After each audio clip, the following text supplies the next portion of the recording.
হরে কৃষ্ণ। আগামীকাল 13ই জানুয়ারি সোমবার, বছরের সর্বপ্রথম পূর্ণিমা, পবিত্র ধান্য পূর্ণিমার দিন।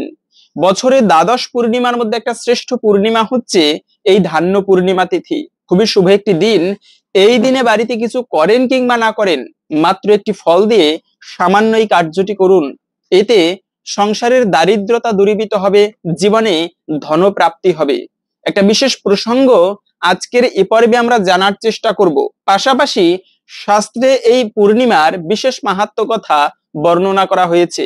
আমাদের সকলেরই আজকের এই গুরুত্বপূর্ণ তথ্যগুলো জানা প্রয়োজন। সকলকে স্বাগতম জানাচ্ছি আমাদের এই ধর্মীয় তথ্যমূলক চ্যানেলে। আমরা চেষ্টা করি এরকমই সনাতন ধর্মের ধর্মীয় তথ্যগুলোকে আপনাদের সাথে উপস্থাপন করতে, শেয়ার করতে। তাই আসুন আগামী কিছুক্ষণ সময় একসঙ্গে ধৈর্য ধরে আজকের এই গুরুত্বপূর্ণ তথ্যগুলো জেনে নেই। আশা করছি আজকের এই তথ্যগুলো আপনাকে অবশ্যই সমৃদ্ধ করবে। ভালো লেগে থাকলে অবশ্যই একটা লাইক করে কমেন্টে আপনার ইষ্ট দেবতার নামটি অথবা জয় শ্রীকৃষ্ণ ভগবানের নামটি একবার হলেও লিখে যাবার অনুরোধ জানাচ্ছি। দেখেন, পূর্ণিমা তিথি, বিশেষ করে নতুন বছর, পুরানো বছর শেষ হয়েছে, নতুন বছর 2025 সাল শুরু হয়েছে। ভগবান সবসময় নববস্তুকে বেশি পছন্দ করে। নতুন সুন্দর মন, তারপরে নতুন কোনো কিছু, নতুন বস্তু, এগুলোকে সর্বদাই ভগবান দেবতাগণ পছন্দ করে। তার মধ্যেই নতুন বছর, নতুন বছরের প্রথম শুভ দিন, বিশেষ করে পূর্ণিমা তিথি। মনে রাখবে, ইষ্ট দেবতার সাধনা করার জন্য অথবা ইষ্টদেবের কৃপা লাভ করার জন্য, লক্ষ্মী দেবীর কৃপা লাভ করার জন্য পূর্ণিমা তিথি অত্যন্ত গুরুত্বপূর্ণ। নদীতে যেরকম জোয়ার ভাটা হয়, মানুষের জীবনীতেও ঠিক তেমনি জোয়ার ভাটা হয়। ইরা পিঙ্গলা সুশর্মার একটা তথ্য রয়েছে, পূর্ণিমার দিনে মানুষের জীবন প্রবাহ ঊর্ধ্বমুখী থাকে, মানে জোয়ার আসে জীবনীতে, এবং অমাবস্যার সময় মানুষের জীবন প্রবাহ নিম্ন গতি থাকে। সেজন্য দেখবেন খেয়াল করে যে মানুষের গাঁটের ব্যথা বেড়ে যায় পূর্ণিমার দিনে, এবং অমাবস্যার সময়ও মানুষের গাঁটের ব্যথা বেড়ে যায়। সেজন্য এই পূর্ণিমা এবং অমাবস্যা অত্যন্ত গুরুত্বপূর্ণ বিষয়, সনাতন ধর্মে বিশেষ করে গুরুত্ব দিয়ে আসছে। বিশেষ করে বছরে দ্বাদশ পূর্ণিমার মধ্যে একটা গুরুত্বপূর্ণ পূর্ণিমা হচ্ছে এই ধান্য পূর্ণিমা। পূর্ণিমার সময় দেখবেন অনেক তান্ত্রিকেরাও কিন্তু তন্ত্র শক্তি প্রয়োগ করে। অনেক তন্ত্র শক্তি প্রয়োগের জন্য পূর্ণিমার চাঁদের আলো লাগে। চন্দ্রের আলো এতটা গুরুত্বপূর্ণ বলা হয়েছে, আমরা তো বিজ্ঞান বইয়ে পড়েছি, সূর্যের আলো হচ্ছে প্রখর, এবং বৃক্ষ আদিগণ তারা সূর্যের আলোর মাধ্যমে খাবার গ্রহণ করে বেঁচে থাকে সালোক সংশ্লেষণ প্রক্রিয়ার মাধ্যমে।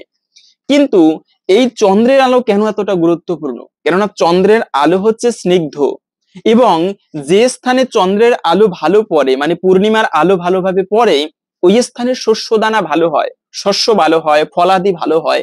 এই যে সুমিষ্ট রসালো ফল গাছে পেকে থাকে, এগুলো মূলত চন্দ্রের আলোয় পরিপুষ্ট হয়। গাছে যে সুন্দর ফুল প্রস্ফুটিত হয়, সুগন্ধি ছড়ায়, এগুলো কিন্তু চন্দ্রের আলোয়। তাই চন্দ্রের আলো হচ্ছে অত্যন্ত গুরুত্বপূর্ণ ফল বা সুমিষ্ট রসালো ফলের জন্য, বিশেষ করে শস্য দানার জন্য, এবং সূর্যের আলোর মাধ্যমে বৃক্ষ আদিগণ বেঁচে থাকে। তো সেই পূর্ণিমা, বিশেষ করে পূর্ণিমা তিথি খুবই শুভ একটি যোগ। এই সময়ে আপনি ইষ্ট দেবতার সাধনা করার জন্য অত্যন্ত গুরুত্বপূর্ণ এবং ভালো একটি দিন। এমনকি সাধু সন্ত মহাজনেরা পর্যন্ত এই শুভ দিনের অপেক্ষায় থাকে, কখন পূর্ণিমা আসবে, কখন একটুকু বিশেষভাবে পুজো করব। বিশেষ করে অনেক মায়েরা রয়েছে এই ধান্য পূর্ণিমার দিনে ভক্তি শ্রদ্ধার সহিত উপবাস করে, ব্রত করে তারপরে লক্ষ্মীনারায়ণের পুজো করবে, যাদের পুজো করার মাধ্যমে সংসারের দারিদ্রতা দূরীভূত হয়। শুধু দারিদ্রতা নয়, মা লক্ষ্মীর কৃপা হলে সেই স্থান থেকে অলক্ষ্মী দূরীভূত হয় এবং সেখানে লক্ষ্মী দেবীর বাস হয়। আর যদি লক্ষ্মী দেবীর বাস হয়, কেবলমাত্র টাকা পয়সার অভাব নয়, সেখানে কোনো অশুভ থাকে না, কোনো ঝই ঝামেলা থাকে না, পরিবারের সবাই মিলে সুখ শান্তি সমৃদ্ধিতে পরিপূর্ণভাবে বসবাস করতে পারে। এখন আমরা অনেকে ভাবি কি, যে টাকা থাকলে বোধহয় সুখী হওয়া যায়, মা লক্ষ্মীর কৃপা হলে বোধহয় অনেক ধনী হওয়া যাবে। হ্যাঁ, যেখানে লক্ষ্মী দেবী রয়েছে সেখানে ধন সম্পদ আসবে, কিন্তু মা লক্ষ্মীর কৃপা হলে সেই সংসারটা আনন্দে পরিপূর্ণ হয়। হয়তোবা টাকা পয়সা অতটা নেই, কিন্তু পরিবারের সবাই মিলে সুখ শান্তিতে বাস করতে পারে, ঋণদানা নেই, রোগ ব্যাধি নেই, ঝই ঝামেলা নেই, আনন্দের সহিত বসবাস করতে পারে মা লক্ষ্মীর কৃপা হলে। সুন্দর সুশৃঙ্খল ভাবে জীবন যাপন হয়ে থাকে।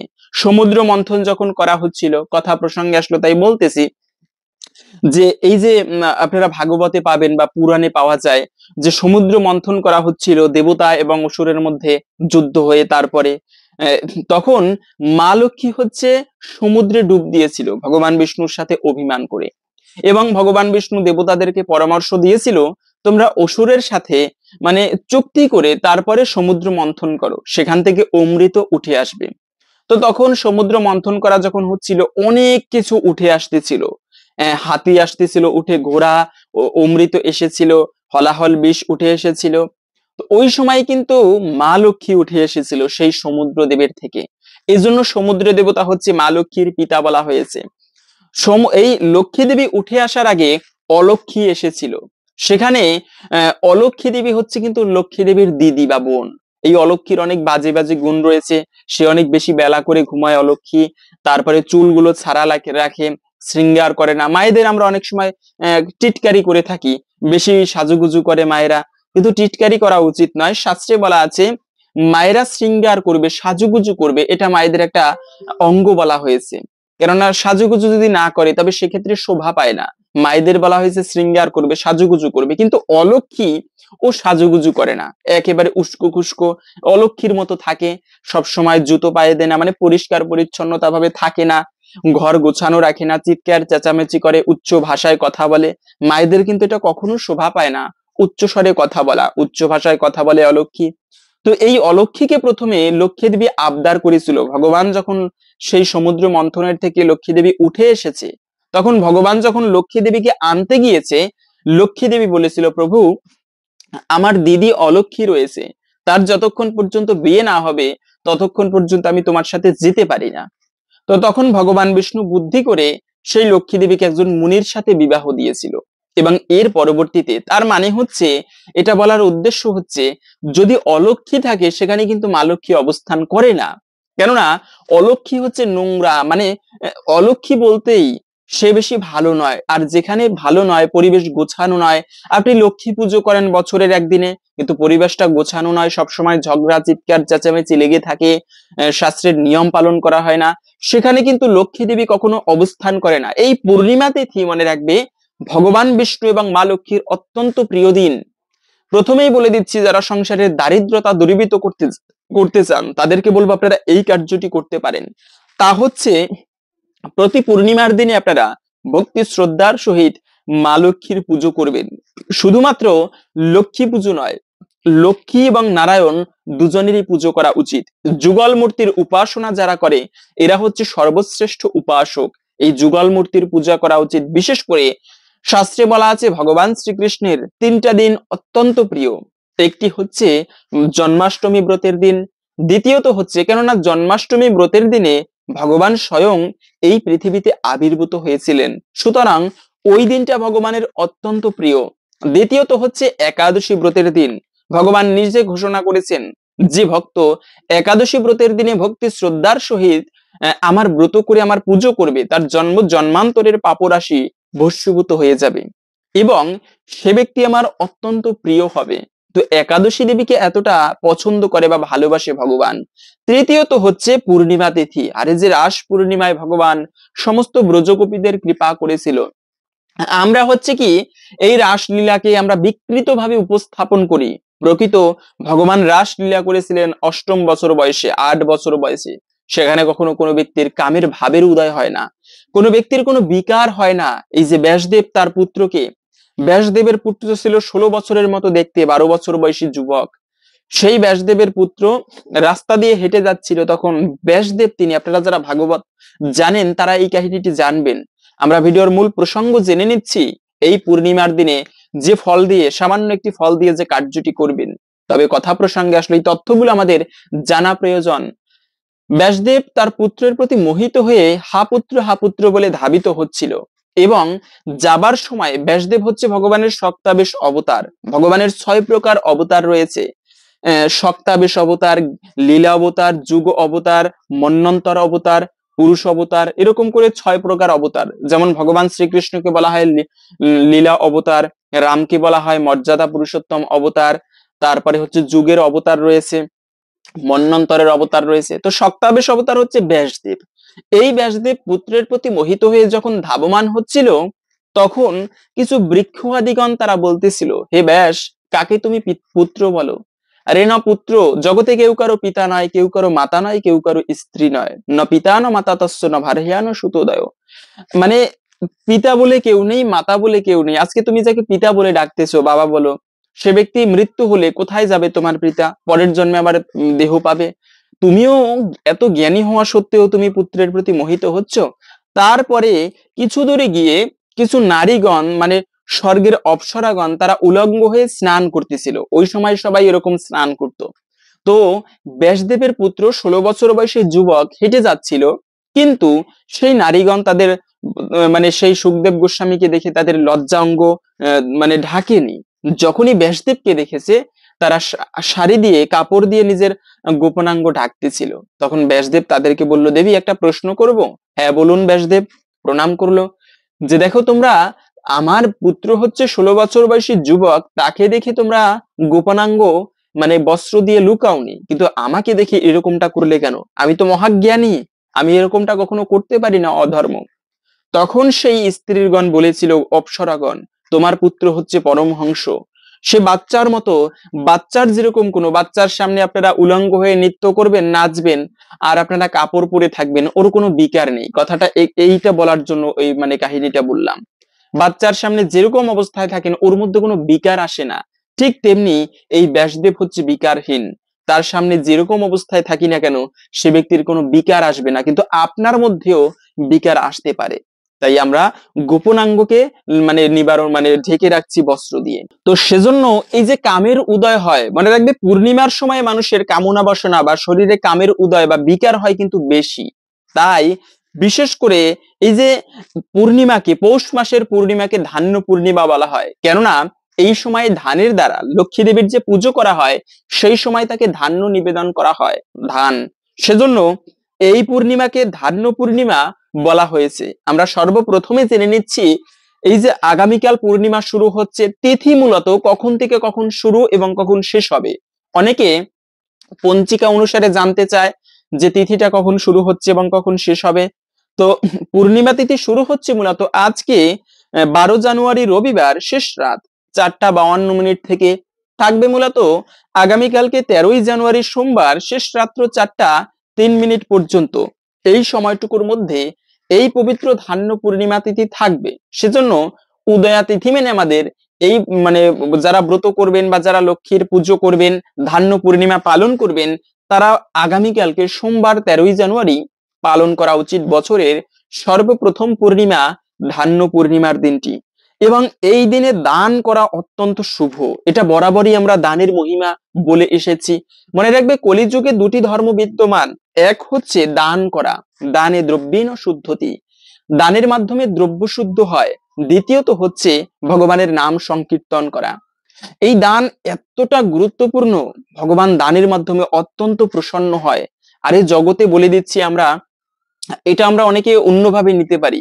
একটা ছোট্ট সন্তান যদি, বাচ্চা যদি ভগবানের ভজনা করে, আমরা বলি ওর জীবন শেষ, ও কিচ্ছু করতে পারবে না জীবনে, আরে কি কৃষ্ণ কৃষ্ণ করে, ওটা দিয়ে হবে নাকি কিছু? কিন্তু মনে রাখবে, এটা শাস্ত্রে ভাগবতের মধ্যে বলা আছে, কৌমার আচরেত প্রাজ্ঞ ধর্মান ভাগবত আনিহ দুর্লভম মনুষম জন্ম তদাপ্য ধুবম অর্থদাম। কৌমার বয়স থেকে, বাল্যকাল থেকে যে ব্যক্তি কৃষ্ণের উপাসনা করে, তারা অল্পতেই কৃষ্ণের কৃপা লাভ করতে পারে। প্রমাণ হচ্ছে, ধ্রুব মহারাজ 6 বছরের মধ্যে ভগবানকে প্রাপ্ত করেছিলেন, 6 মাস তপস্যা করে। প্রহ্লাদ মহারাজ, মার্কণ্ডেয় ঋষি, এরা কিন্তু ইষ্টদেবের কৃপা লাভ করেছিল বাল্যকালে। তাই ইষ্টদেবের সাধনা করার জন্য সর্বোত্তম সময়। তো সেজন্য এই বিশেষ করে দান করা, দেখেন কথা প্রসঙ্গে বলতেছি, যদি কোনো ব্যক্তি একটা পুত্র সন্তানকে ভগবানের সেবা পূজায় দান করতে পারে, ব্রহ্মচারী করতে পারে। আমরা অনেকে বলি ব্রহ্মচারী হলে দুঃখ পায় পিতামাতারা, কিন্তু মনে রাখবে এটা চরম সৌভাগ্যের। শুধুমাত্র যারা ব্রহ্মচর্য ব্রত পালন করবে, তাদের 21 কুল উদ্ধার হয়ে থাকে। পিণ্ড দান না করলে যা হয়, তার থেকেও 21 কুল পূর্বপুরুষ উদ্ধার হয়ে যায় কেবলমাত্র ব্রহ্মচর্য ব্রত পালনের ফলে। সন্ন্যাস নেওয়া এটা আরো বড় মহিমাপূর্ণ, সবাই তো আর পারে না। কোটি জন্মের থাকিলে ভাগ্য, বিষয় ছাড়িয়া হয় বৈরাগ্য, এতটা সাধারণ নয়। মনে রাখবে, ভগবানের উপাসনা করা, সৃষ্টিকর্তার উপাসনা করা। তাই দান করা অত্যন্ত শুভ। এত এত বড় বড় দান না করতে পারি, সন্তানকে কৃষ্ণ সেবায় উৎসর্গ করতে না পারলেও চেষ্টা করা উচিত যে কোনো শুভ দিনে, এই যে 2025 সালটি পড়েছে সৌভাগ্য উদয়ের জন্য, একটা সুন্দর তথ্য বলে দিচ্ছি, আপনারা দান করবেন। হয়তো আপনার টাকা পয়সা নেই, শ্রম দিতে পারেন, এটাও এক ধরনের দান। কাউকে একটা ভালো উপদেশ দিতে পারেন, একটুকু কারো উপকার করতে পারেন, যে কোনো মাধ্যমে হোক না কেন, এর মাধ্যমেও ইষ্টদেবের কৃপা লাভ করা যায়। ভগবান কিন্তু অত্যন্ত প্রসন্ন হয়। আর এই বহুরূপে সম্মুখে যারা বসা রয়েছে, ভগবান বহুরূপে সম্মুখে চারি কোথা খুঁজিছ ঈশ্বর, জীবে প্রেম করে যেই জন সেই জন সেবিছে ঈশ্বর। জীবকে ভালোবাসার মধ্য দিয়েও ভগবানের কৃপা লাভ করা যায়। তাই আপনি সেই জীবদের দান করা, বিশেষ করে ভগবানের মন্দিরে ভগবত সেবায় দান করা অত্যন্ত শুভ এবং মঙ্গলময় বলা হয়েছে। হরিশ্চন্দ্র রাজা, যিনি এই দান করার ফলে নিজের স্ত্রীকে হারিয়েছেন, পুত্র পর্যন্ত মৃত হয়েছে, এমনকি এত গরিব হয়ে গিয়েছেন যে ভিক্ষা করে নয়, তিনি মৃত ব্যক্তির যে কাপড় পরতো, মানে কাপড় পরতে, এবং মারা যাওয়ার পরে সেই মৃত ব্যক্তির কাপড় বস্ত্র হিসেবে গ্রহণ করে, ভিক্ষা গ্রহণ করে তারপরে তা দিয়ে বেঁচে থাকতো, মানে জীবনে পোশাক হিসেবে পরিধান করত, এতটা গরিব ছিল। ওই দানের পুণ্য বলে আবার সমস্ত রাজ্য ফিরে পেয়েছিল, স্ত্রীকে ফিরে পেয়েছে, হারানো মৃত মানে মরে যাওয়া পুত্র পর্যন্ত জীবিত হয়েছিল। কোন পুণ্য বলে? অন্য কোনো তপস্যা ছিল না, কেবলমাত্র তার সততা এবং দান ধর্ম ছিল। তাই দান ধর্ম অত্যন্ত শুভ। আমরা কেউ দান করতে চাই না, কিন্তু মনে রাখবে, দান করার মাধ্যমে ধন কখনো কমে না, বরঞ্চ আরো বৃদ্ধি পায়। কিন্তু আমরা আমরা এটা বিশ্বাস করতে পারি না। এই যে পুণ্য দান করা হয়, যে নিজের পুণ্য যদি অপরকে দেওয়া হয়, দান করা হয়, তার মাধ্যমে আরো শত সহস্র গুণ বেশি বৃদ্ধি পায়। তাই যে কোনো সময় দান করা অত্যন্ত শুভ, আপনারা দান করতে পারেন। এবং দ্বিতীয়ত হচ্ছে অতিথি সেবা। মনে রাখবে, অতিথি দেবো ভব, অতিথি হচ্ছে নারায়ণ সমতুল্য। তাই বাড়িতে যদি, বিশেষ করে এই পূর্ণিমার দিনে আপনারা কিছু বৈষ্ণবদেরকে বাড়িতে ডেকে এনে ভোজন করাতে পারেন। এর মাধ্যমে স্বয়ং মহাদেব বলেছেন পার্বতীকে, দেবী, জগতে যত প্রকার আরাধনা রয়েছে, সর্বশ্রেষ্ঠ আরাধনা বা উপাসনা হচ্ছে ভগবান বিষ্ণুর পুজো করা। কিন্তু দেবী, তার থেকেও একটা শ্রেষ্ঠ উপাসনা বা আরাধনা কিন্তু রয়েছে। তস্মাৎ পরতরম দেবী তদীয়ানাম সমার্চনাম। তার থেকেও শ্রেষ্ঠ উপাসনা হচ্ছে ভগবানের ভক্তদের পুজো করা।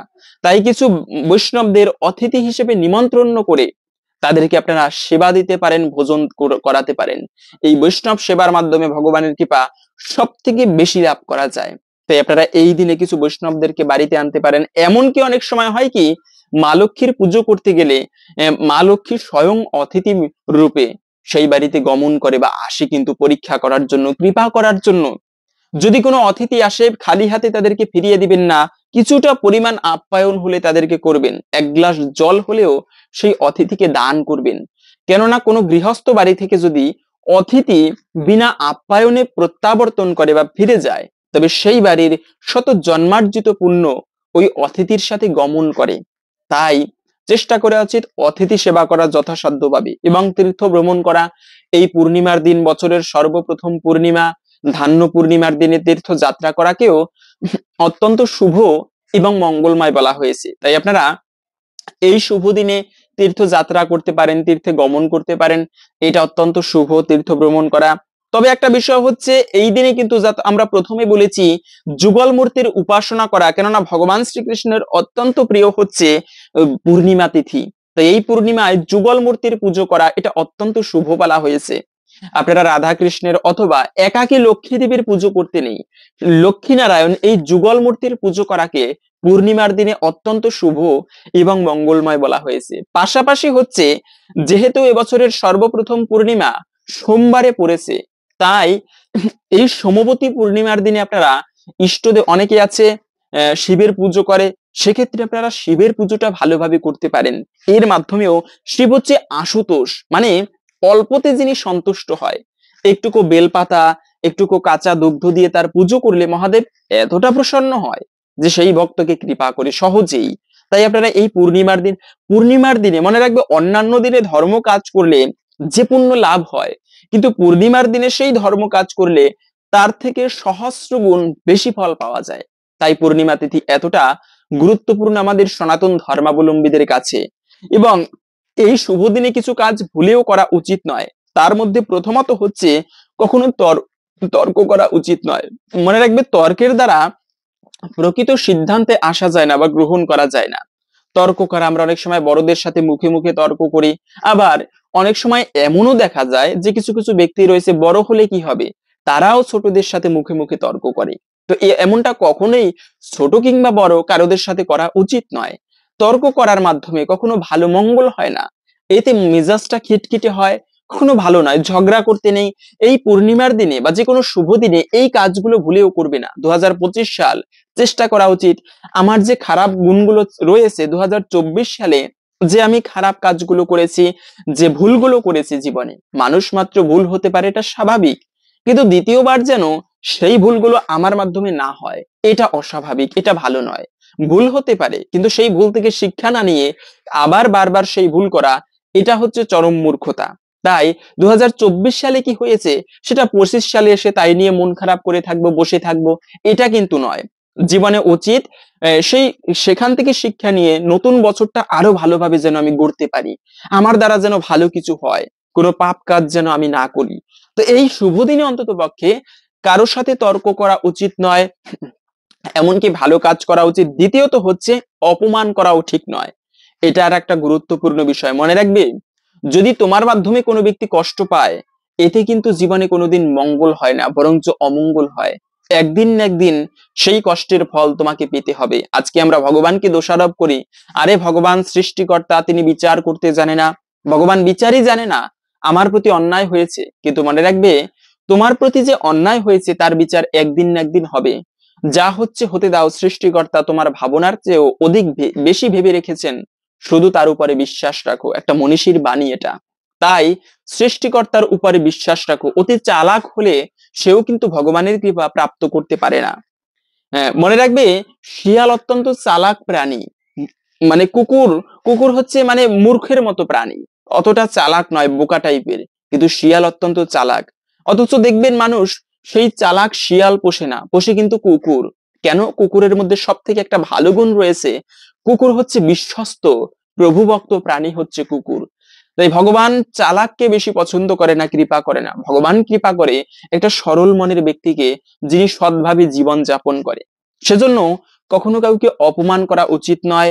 অনেকে আছে এমন কথা বলে, মানে একটুকু বসলেই অপর ব্যক্তিকে খোঁচা দিয়ে তারা আনন্দ পায়, এরকমটাও কখনো করা উচিত নয়। এবং ক্ষৌর কর্ম করা, মনে রাখবে, যে কোনো পূর্ণিমার দিনে ক্ষৌর কর্ম করাকে অশুভ বলা হয়েছে, গ্রহের দোষ লাগে।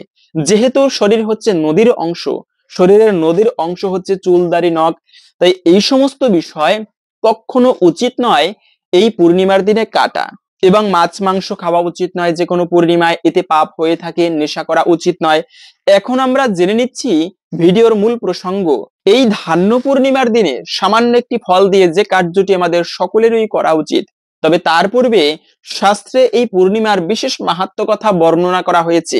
যারা এই পূর্ণিমার দিনে ব্রত করে লক্ষ্মীনারায়ণের পুজো করবে, তারা কি ফল লাভ করতে পারে। সুন্দর একটি কাহিনী, ব্রত কথা এখন আমরা জেনে নিচ্ছি। প্রত্যেককে বলবো শ্রবণাম মঙ্গলম, আসুন কিছুক্ষণ সময় ধৈর্য ধরে এই পূর্ণিমা তিথির বিশেষ ব্রত কথা শ্রবণ করি। ব্রত করেন কিংবা না করেন, সকলেরই উচিত এই ব্রত মাহাত্ম্য শ্রবণ করে একটা প্রদীপ লক্ষ্মী দেবীর উদ্দেশ্যে প্রজ্বলিত করে রাখা। এতে অনেকাংশেই এই ব্রতের ফল লাভ করা যায়। এখন আমরা জেনে নিচ্ছি এই পূর্ণিমা তিথির বিশেষ মাহাত্ম্য কথা। এক দেশে এক রাজা ছিলেন। তার হাটে যে সকল জিনিস বিক্রি হতো না, তিনি তা মূল্য দিয়ে কিনে নিতেন। একদিন একজন কামার একটা লোহার স্ত্রী মূর্তি করে হাটে বিক্রি করতে এসেছিল, সেটা কেউ কিনলেন না। তখন সে ব্যক্তি রাজপথে ফেরি করতে বেরোলো। তোমরা কেউ অলক্ষ্মী নেবে গো, এই বলে চিৎকার করতে লাগলো। রাজা শুনতে পেয়ে সেই লোকটিকে ডাকিয়ে উচিত মূল্য দিয়ে সেই মূর্তিটি কিনে নিলেন। তারপরে তিনি সেই দিন সন্ধ্যার সময়ে তার বাড়িতে একটি স্ত্রী লোকের কান্না শুনতে পেলেন। রাজা তাড়াতাড়ি গিয়ে দেখলেন যে ঠাকুর ঘরে লক্ষ্মীর মতো একটি সুন্দরী স্ত্রী লোক বসে কাঁদছেন। রাজা জিজ্ঞাসা করলেন, তুমি কে মা, কেন কাঁদছো? সেই স্ত্রী লোক বললেন, আমি রাজলক্ষ্মী, অনেকদিন তোমার বাড়িতে আছি, আর থাকতে পারবো না, তাই কাঁদছি। রাজা জিজ্ঞাসা করলেন, কেন, কেন তুমি চলে যাবে মা, আমি কি অপরাধ করেছি? রাজলক্ষ্মী বললেন, তুমি অলক্ষ্মী কিনেছো, তাই আমি আর থাকতে পারবো না। তবে তোমার বাড়িতে অনেক আদর যত্ন পেয়েছি, তাই তোমাকে এই বর দিয়ে যাচ্ছি, তুমি পশু পক্ষী এবং কীট পতঙ্গের ভাষা বুঝতে পারবে।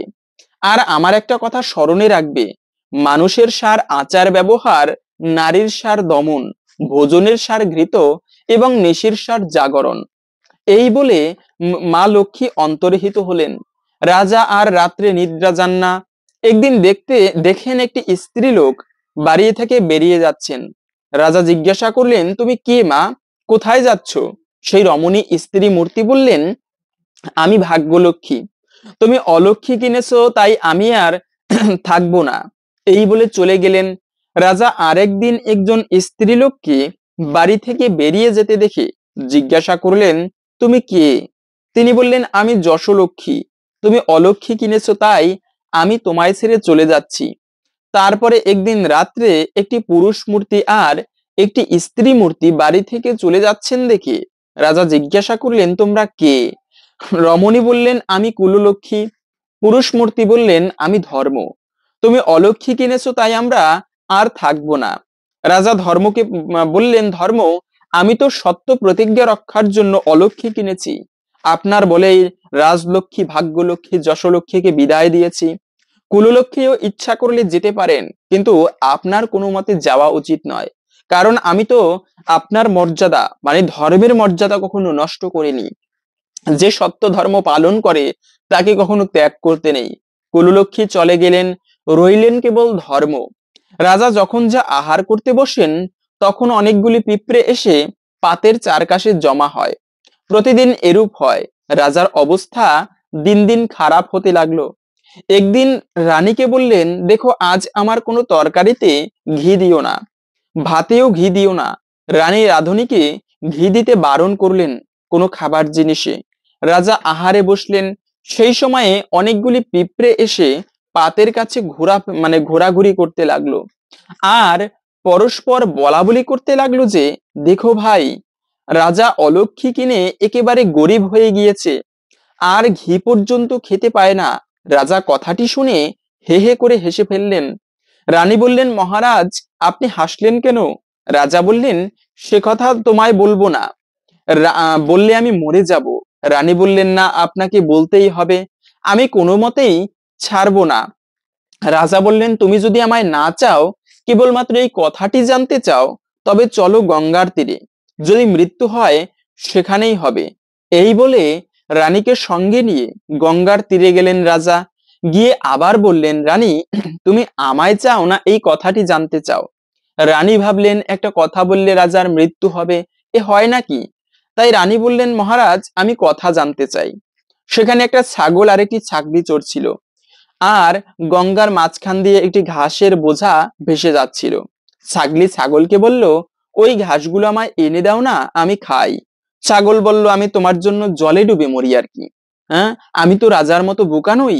রাজা যেমন স্ত্রীর কথায় মরতে এসেছে। রাজা তখন ছাগলের ভাষা বুঝতে পেরে রানীকে খুবই তিরস্কার করে সেই স্থানে গঙ্গার তীরে ফেলে জঙ্গলের মধ্যে ছেড়ে দিয়ে চলে গেলেন। রানী সেই গঙ্গার তীরে বনে বনে কেঁদে বেড়ান। রাজা আর কোনো খোঁজ খবর করেন না। রানীর আর দুঃখ দুর্দশার সীমা থাকে না। একদিন সন্ধ্যার সময়ে শঙ্খ ঘণ্টার শব্দ শুনতে পেয়ে রানী সেখানে গিয়ে দেখেন কতগুলি মুনিকন্যা লক্ষ্মী ঠাকুর ঘরে তাতে রং মাখিয়ে, ফুল তুলে, চন্দন ঘষে, নৈবেদ্য করে, চিড়ে, পাটালি, নারিকেল দিয়ে পুজো করছেন। দেখে রানী বললেন, তোমরা কি করছো গো? তারা বললেন, আজ পবিত্র পূর্ণিমা তিথি, তাই আমরা এই শুভ দিনে মা লক্ষ্মীর পুজো করছি। রানী জিজ্ঞাসা করলেন, এ পুজো করলে কি হয়? তারা বললেন, লক্ষ্মী দেবীর কাছে যে যা বর প্রার্থনা করে তাই লাভ হয়, অলক্ষ্মী দূর হয় এবং লক্ষ্মীর কৃপায় সংসারে আবার সুখ শান্তি সমৃদ্ধি ফিরে আসে। তখন তাদের সঙ্গে রানীমা তাদের কাছে একটুকু পিটুলি চেয়ে লক্ষ্মী ঠাকুর করে পুজো করে সেই লক্ষ্মী দেবীর প্রসাদ চিড়ে নারিকেল খেয়ে তাদের সঙ্গে সেই রাত্রি জাগরণ করে রইলেন। ওখানে রাজার বাড়িতে যে লোহার অলক্ষ্মী ছিল সেটা কোথায় বিদেয় হলো? যেমন হাতিশালে হাতি, ঘোড়াশালে ঘোড়া ধনরত্ন ছিল, আবার তেমনি সব হলো। সকালে রাজা উঠে ভাবছেন, হঠাৎ আবার এসব কি হলো? ধর্ম বললেন, মহারাজ, ওই অলক্ষ্মীটাকে নিয়েই আপনার অমঙ্গল ঘটেছিল। রানী বনে লক্ষ্মী দেবীর পুজো করেছেন, তাই অলক্ষ্মী দূর হয়ে রাজলক্ষ্মীর কৃপা কৃপা হয়েছে আপনার প্রতি। কেবল সত্যের কৃপায় আবার আপনার সব হলো। তখন রাজা ধর্মকে নমস্কার করে নিজে সেই গঙ্গার তীরে বনে গিয়ে রানীকে খুঁজে অনেক যত্ন করে সঙ্গে নিয়ে এলেন। বাড়িতে এসে খুব ঘটা করে লক্ষ্মীর পুজো করলেন। ভাগ্যলক্ষ্মী, যশলক্ষ্মী, কুললক্ষ্মী আবার সবাই ফিরে এলেন। সেই থেকে পৃথিবীর লোক পূর্ণিমা তিথিতে লক্ষ্মী পুজো, বিশেষ করে কোজাগরী পূর্ণিমায় লক্ষ্মী পুজো করে থাকে আজও পর্যন্ত। এই ছিল মূলত পূর্ণিমার দিনে ব্রত কথা। আশা করি বুঝতে পেরেছেন এই পবিত্র পূর্ণিমায় লক্ষ্মী দেবীর পুজো করলে আমরা কি ফল লাভ করতে পারি। তাই বছরের প্রথম পূর্ণিমায়, ধান্য পূর্ণিমার দিনে প্রত্যেকের উচিত লক্ষ্মীনারায়ণের পুজো করা এবং একটি ফল দিয়ে যে কার্যটি করবেন, মনে রাখবে ভগবানের অত্যন্ত প্রিয় হচ্ছে কিন্তু ফল। ফলের মতো পবিত্র খাবার জগতে দ্বিতীয় খুবই কম রয়েছে। তাই এই শুভ দিনে একটি ফল, কোন ফলটি, সেটি হচ্ছে আপনার প্রিয় ফল হতে পারে। ভগবান শ্রীকৃষ্ণকে যদি প্রতিদিন ভোগ নিবেদন করা হয়, ফল ভোগ, এর মাধ্যমেও ভগবানের কৃপা লাভ করা যায়। একটা ফল বাড়িতে নিয়ে আসলেই কি ধনী হওয়া যাবে? ব্যাপারটা সেরকম নয়। সেই ফলটি বাড়িতে এনে এই সব শুভ পূর্ণিমার দিনে, যেমন হতে পারে আপনার আঙ্গুর ফল খুবই প্রিয়, হতে পারে আপনার কাঁঠাল, অথবা এই সিজনে যে ফলগুলো পাওয়া যায়, যেমন আমার সুমিষ্ট আম্র ফল খুবই প্রিয়। এরকম যে কোনো ধরনের ফল, আপনার প্রিয় ফল বাড়িতে এনে একটু বেশি পরিমাণে ভগবানকে ভোগ নিবেদন করে সেই প্রসাদ যদি সকলের মাঝে বিতরণ করা যায়, এর মাধ্যমে একটুকু হলেও ভগবানের কৃপা লাভ করা যায়। প্রসাদে সর্বদুঃখানাম হানিরস্য পূজায়তে। আর এই প্রসাদের মাধ্যমে সমস্ত দুঃখ দূরীভূত হয়। তাই আপনারা এই শুভ দিনে ভগবানকে সেই ফলটি, আপনার প্রিয় ফল, ভগবানকে নিবেদন করুন। আশা করি একটুকু হলেও ভগবানের কৃপা লাভ হবে, জীবনের দারিদ্রতা দূরীভূত হবে, অখণ্ড সৌভাগ্য প্রাপ্তি হবে। হরে কৃষ্ণ। আশা করছি আজকের এই গুরুত্বপূর্ণ তথ্যগুলো জেনে আপনি একটুকু হলেও সমৃদ্ধ হয়েছেন। ভালো লেগে থাকলে অবশ্যই একটা লাইক করে কমেন্টে জয় লক্ষ্মীনারায়ণের জয় একবার হলেও লিখে যাবার অনুরোধ জানাচ্ছি। মা লক্ষ্মীর কৃপায় সকলের জীবনে মঙ্গল হোক, এই কামনা করে আজকের ভিডিওটি এখানে সমাপ্ত করছি। হরে কৃষ্ণ।